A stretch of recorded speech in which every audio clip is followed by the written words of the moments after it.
بسم اللہ الرحمن الرحیم والحمد للہ رب العالمین والصلاة والسلام علی سید المرسلین وعلی آلہ وصحبہ اجمعین، اما بعد۔ محترم ناظرین کرام، احکام دین کا پروگرام لے کر حاضر ہوں۔ آپ کے سوالوں کے جواب کتاب و سنت کی روشنی میں پیش کرنا چاہتا ہوں، تو آئیے ہم بلا کسی تاخیر آپ کے سوالوں کی طرف آ کر کے ان کے جواب دینے کی کوشش کرتے ہیں۔ آج کا پہلا سوال ہے، پوچھ رہے ہیں کہ میں حج کرنے گیا تھا پچھلے سال، اور اس حج میں میرا ساتھی فوت ہو گیا، کیا میں اس کا حج اب اس سال جا کے مکمل کر دوں، یا کہ اس کے حج کے تکمیل کی ضرورت نہیں ہے؟ تو جواباً ہم یہ عرض کریں گے کہ اس کے حج کا مسئلہ تو اس جاننے پہ منحصر ہے کہ کس وقت فوت ہوا تھا، لیکن آپ نے چونکہ لکھا نہیں، بتایا نہیں، تو ہم یہ کہنا چاہتے ہیں کہ جب انسان حج کے لیے جائے اور احرام باندھ لے اور اس کے بعد جاتا ہے اور حج مکمل ہونے سے پہلے اس کی وفات ہو جاتی ہے، تو پھر اس کا حج مکمل نہیں کیا جاتا، جیسا کہ آپ نے پوچھا کہ ہم اس کے حج کی تکمیل کر دیں، یعنی اس کے حج کی قضا نہیں ہوتی، بلکہ اس کی صورتحال یہ ہے کہ رسول کے زمانے میں بھی ایسے ہی ایک واقعہ ہوا۔ صحابہ کرام نے پوچھا کہ فلاں آدمی جو حج کرنے کے لیے آیا تھا، اس کی اونٹنی نے اسے گرا دیا، وہ گر گیا نیچے، اور وہ گر گیا تو اس کی وفات ہو گئی، اونچائی سے گرا ہوگا، شاید سر کے بل گرا ہو، چوٹ لگی، موت ہو گئی۔ تو آپ نے کہا اغسلوہ بماء وسدر، اسے غسل دو پانی اور بیری کے پتے سے،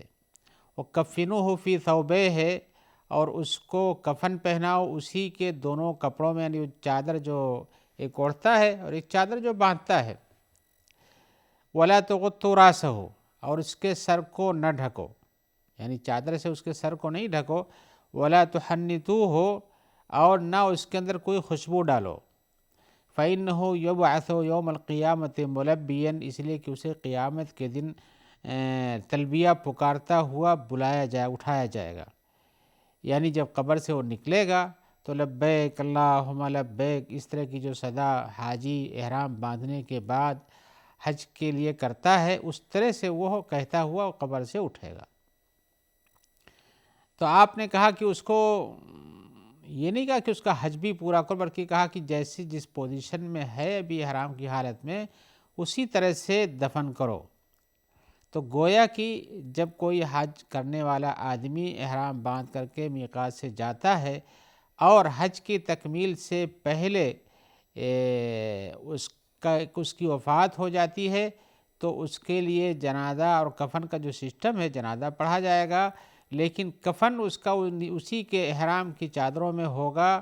اور اسی طرح سے جو محرم آدمی کی جو پابندیاں ہیں، یعنی سر نہیں ڈھکتا ہے، سر نہیں ڈھکا جائے گا۔ محرم آدمی کی جو احرام باندھے ہوئے ہے، اس کی پابندیوں میں سے یہ بھی ہے کہ اسے خوشبو نہیں لگانا چاہیے، تو خوشبو نہیں لگایا جائے، گویا کہ احرام کی جو پابندیاں ہیں وہ پابندیاں اس پر باقی رہ جائیں گی، اور اس کو اسی طرح سے دفن کر دیا جائے گا۔ اور پھر آپ نے بتایا کہ اسے قیامت کے دن جس عمل میں لگا ہوا تھا، اسی طرح سے اس کی بعثت ہوگی۔ ویسے بھی کچھ حدیثوں سے پتہ چلتا ہے کہ آدمی جس کام میں ہوتا ہے اس کی اسی طرح سے بعثت ہوتی ہے، یعنی قیامت کے دن اٹھایا جاتا ہے۔ تو گناہ کے اندر بھی ملوث نہیں ہونا چاہیے، اور اگر نماز کے اندر نماز میں لگا ہوا ہے، یا حج میں لگا ہوا ہے، یا حالت روزہ میں ہے، تو اس کی یہ کیفیت اس کے ساتھ باقی رہ جاتی ہے۔ تو آپ نے کہا کہ وہ حاجی ہی ہے ابھی، جب وہ حج ہی میں لگا ہوا ہے ابھی، گویا کہ حج کی پوزیشن میں ہے، تو پھر حج کی قضا کرنے کی ضرورت کیا ہے؟ لہذا اس کے حج کی کوئی قضا نہیں ہے، اور نہ اس کی کوئی تکمیل ہے، بلکہ جب وہ قیامت کے قبروں سے اٹھایا جائے گا تو وہ لبیک اللہم لبیک ہی کہہ کر کے اٹھے گا۔ لیکن یہ ساری پوزیشن کب تک ہوتی ہے؟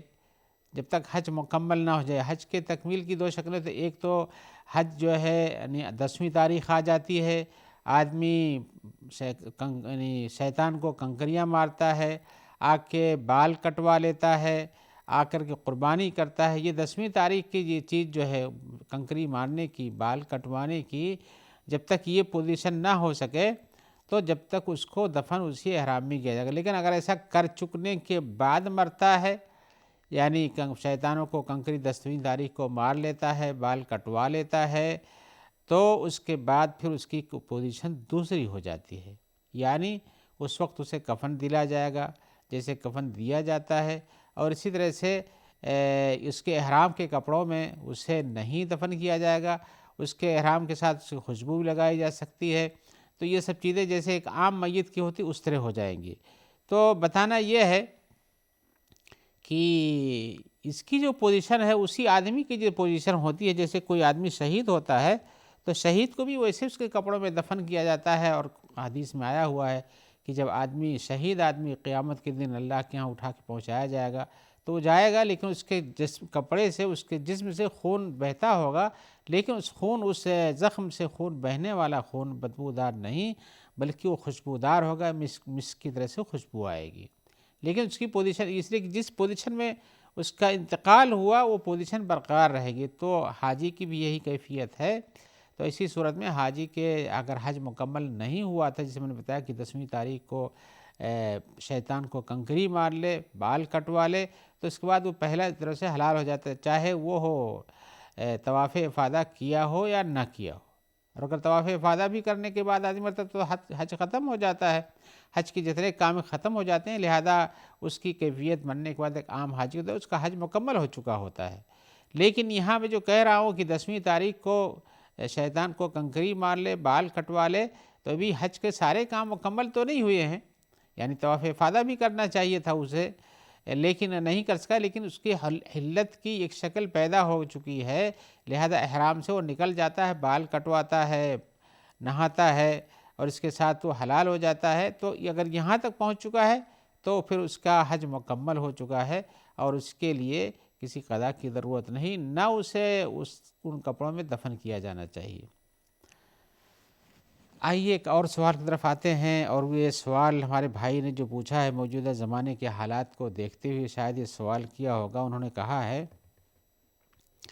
کہ ہم مسجدوں کے دروازوں پر یا ایسے اسلامی جگہوں کی جہاں لوگ اکٹھا ہوتے ہیں وہاں پر کچھ لوگوں کو دیکھتے ہیں کہ وہ بیٹھتے ہیں اور مانگتے ہیں، اور یہ ہمیشہ کرتے ہیں، اور گویا کہ انہوں نے اپنی عادت بنا لی ہے. یہ پوچھتے یہ ہیں کہ کیا ہمارے لیے مستحب ہے؟ یہی ہے کہ ہم انہیں دیں، تاکہ اللہ تبارک و تعالی نے جو فرمایا ہے والذین فی اموالہم حق معلوم للسائل والمحروم، یہ سورہ معارج کی 24 اور 25ویں آیت ہے کہ جو لوگوں کے مالوں میں معلوم سا حق ہے، کس کے لیے؟ سائل کے لیے، مانگنے والے کے لیے، المحروم اور محروم کے لیے. تو کہہ رہے ہیں کہ کیا اس اللہ تعالیٰ کے اس فرمان کو دیکھتے ہوئے جب وہ مانگ رہا ہے تو ہم اس کو دیں یا نہ دیں؟ کیا اس میں کوئی تفصیل ہے، یا کہ کس کو اس میں دینا چاہیے، کس میں نہیں دینا چاہیے، اس کا اندازہ ہمیں کیسے ہوگا؟ ہم آپ کی اس مشکل کو حل کرنے کے لیے کچھ تفصیل سے اس کا جواب دیں گے. حقیقت یہ ہے کہ للسائل، سائل کا معنی تو معلوم سا ہے، محروم کا معنی بھی معلوم ہونا چاہیے. محروم کا وہ نہیں معنی ہوتا جو کچھ اس میں تک بہت بخیل ہے، اللہ نے اس کو توفیق ہی نہیں دی خرچ کرنے کی، یہ مراد نہیں ہے. محروم سے مراد بھی یہاں فقیر ہے. تو فقیر ہے یعنی جس کے پاس اللہ نے مال نہ دیا ہو، مال سے محروم ہو، مال سے محروم ہو، وہ محروم مراد ہے. البتہ ہے کہ سوال کرنے والا جس کو آپ نے کہا فقیر بھی سوال کرتا ہے اور نہیں کرتا تو بھی وہ اگر مستحق دینا چاہیے. لیکن سوال کرنے والوں کی کئی قسمیں ہوتی ہیں،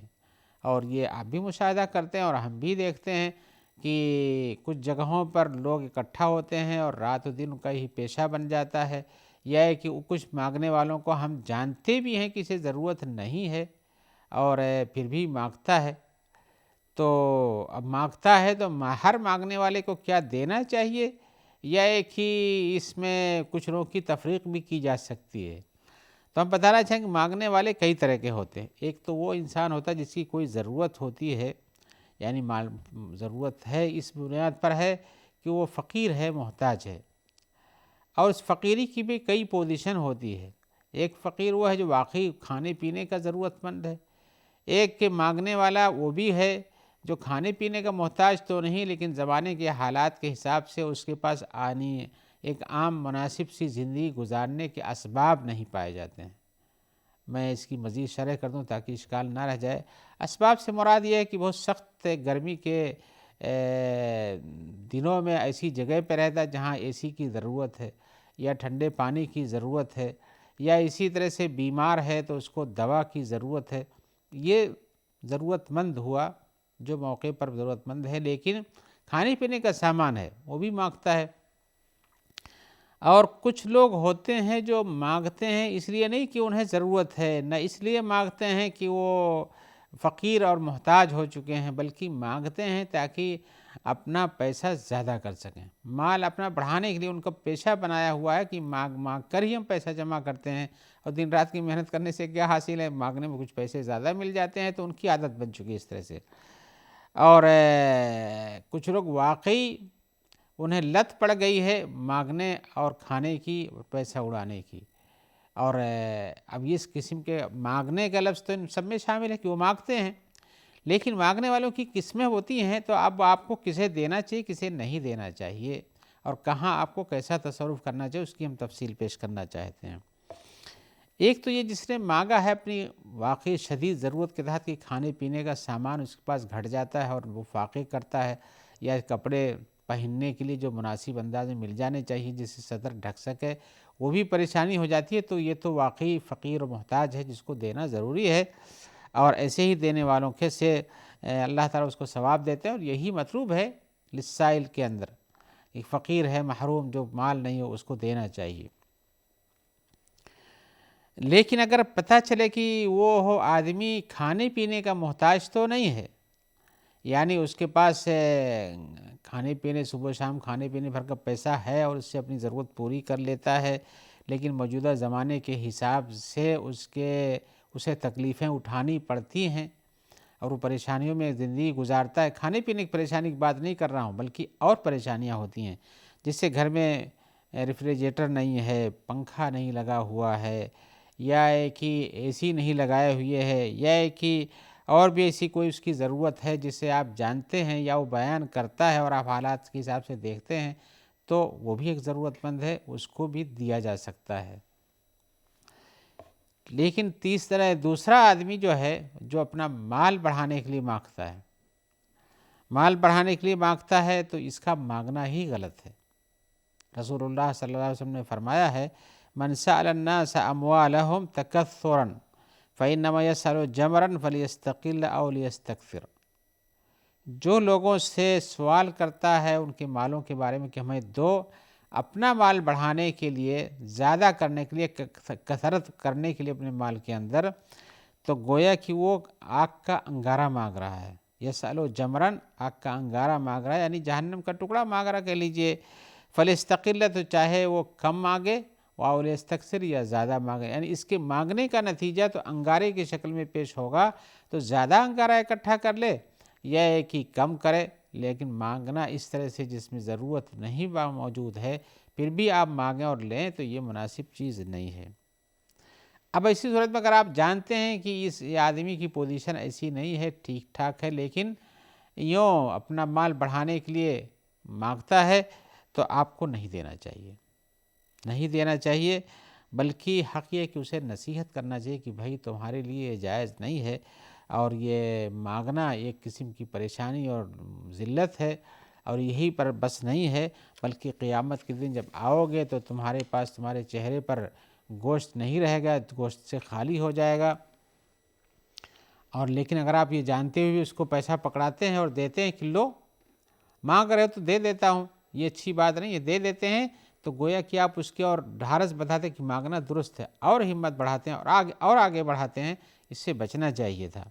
تو ایسی صورت میں نصیحت کرنا ضروری ہے، اس کی اس غلطی میں اس کا مزید ساتھ دینا ضروری نہیں، بلکہ اس سے بچنا چاہیے۔ اللہ تعالیٰ فرماتے ہیں وَتَعَاوَنُوا عَلَى الْبِرِّ وَالتَّقْوَىٰ وَلَا تَعَاوَنُوا عَلَى الْإِثْمِ وَالْعُدْوَانِ، اچھائی اور تقویٰ کی چیزوں میں تعاون کرو، اور جس میں ظلم و زیادتی اور گناہ کے کام اس میں تعاون نہ کرو۔ تو اگر وہ ضرورت مند ہے اور دیتے ہیں تو یہ اچھائی اور تقویٰ کے کام میں تعاون ہے، اور اگر وہ ضرورت مند نہیں بلکہ اپنے مال کو بڑھانے کے مقصد سے مانگا کرتا ہے تو آپ کا وہاں دینا اس کے لیے برائی اور تکلیف اور پریشانی کی چیز ہے، اور یہ ظلم و زیادتی ہے، لہذا اس سے بچنا ضروری ہے۔ اور رہ گئی یہ بات کہ جو آدمی کی عادت پڑ چکی ہو، پیسہ رہتا ہے تو بھی نہیں رہتا تو بھی، اور اپنا اس کا ایک پیشہ بن چکا ہے کہہ لیجئے، اور آپ کو ایسے پیشہ ورانہ کام کرنے اور کروانے والے ملیں گے اور آپ جانتے ہوں گے، تو اس میں بہتر یہ ہے کہ ہم کیا اس کے مرض کے لیے تشخیص کریں، یا ہے کہ ہم چھوڑ دیں جیسا چاہتا کرتا رہے، تو بہتر یہ ہے کہ ہم اس کا مرض مٹانے کی کوشش کریں، اس کا علاج کرنا چاہیے، نہ کہ اس کے اس طریقۂ کار کی تشجیع اور ہمت افزائی کرنی چاہیے۔ لہذا اب اس کا اگر مرض کو ختم کرنا، اس بیماری کو جس میں عادت پڑ گئی ہے، لت پڑ چکی ہے، تو حق یہ ہے کہ ہم اس کو کہیں کہ ایسا نہیں کرو اور نہ دیں ہی، اس لیے کہ دینا بھی وہاں مناسب نہیں ہے۔ لیکن آپ کیا کریں گے؟ آپ کے سامنے تو لوگ ایسے انداز سے پیش آتے ہیں جہاں آپ کا دل نرم پڑ جاتا ہے، اور ان کے ہیلے بازیاں جو ہیں یہ بھاری پڑ جاتی ہیں۔ آپ کو بھی ایسا پالا پڑتا ہوگا کہ ہاں مانگنے والا مانگتا ہے، ایسا ٹیڑھا میڑھا ہو کے بیٹھتا ہے، ایسے انداز سے باتیں کرتا ہے، ایسے انداز سے اپنے آپ کو پیش کرتا ہے کہ کوئی بھی صحیح سمجھ کا انسان جو ہے مائل ہو جائے کہ بھائی یہ تو ضرورت مند ہے، بہت پریشانی میں ہے، اس کو بیماری لگی ہوئی ہے، ہاتھ ٹوٹا ہوا، پیر ٹوٹا ہوا، زخم ہو گیا ہے، طرح طرح کے عوارض اور مشکلات پیش کی جاتی ہیں۔ لیکن جب وہ یہاں سے اپنے اس کام کو مکمل کر کے نکلتا ہے تو صحیح توانا بند انسان ہے، کھاتا پیتا گھومتا ہے، اور اسے کوئی تکلیف نہیں ہوتی ہے۔ ایسے لوگ، ایسے بہانہ باز اور ایسے مکار آپ کو عام جگہوں پہ ملیں تو ملے، مسجدوں کے پاس بھی مل جاتے ہیں۔ تو ایسی صورت میں انہیں اس مرض سے دور رکھنا ضروری ہے، اور ان کو اگر آپ کو پتہ ہے تو اس کی فضیحت بھی کی جا سکتی ہے، اس لیے کہ اس طرح سے دھوکہ بازی کرتا ہے اور معاشرے میں غلط چیز کو پروان چڑھانا چاہتا ہے، لہذا اس کا مٹانا ضروری ہے۔ ایسے لوگوں پر پابندی لگنی ضروری، جن کے بارے میں صحیح پتہ چلتا ہے کہ وہ ایسا غلط کرتے ہیں۔ لہذا مانگنے والوں کی تفصیل تو ہم نے اپنی کوشش کے حساب سے بیان کی ہے کہ کیسے کیسے ہوتے ہیں، کہاں دینا چاہیے، کہاں نہیں دینا چاہیے، اور اللہ کے راستے میں دینا مناسب چیز ہے، صدقہ خیرات کرنا مطلوب شریعت ہے۔ لہذا حالات کے حساب سے دیکھ کر آپ فیصلہ کیجیے۔ اللہ تعالیٰ ہم سب کو محفوظ رکھے اور اپنی عافیت میں رکھے، اور ہم دعا گو ہیں کہ آپ تک اس پروگرام کے پہنچانے میں جو لوگ مدد کرتے ہیں، اللہ تعالیٰ ان سب کو بھی اپنی عافیت میں رکھے اور بہت بڑا اجر عطا فرمائے۔ والسلام علیکم ورحمۃ اللہ وبرکاتہ۔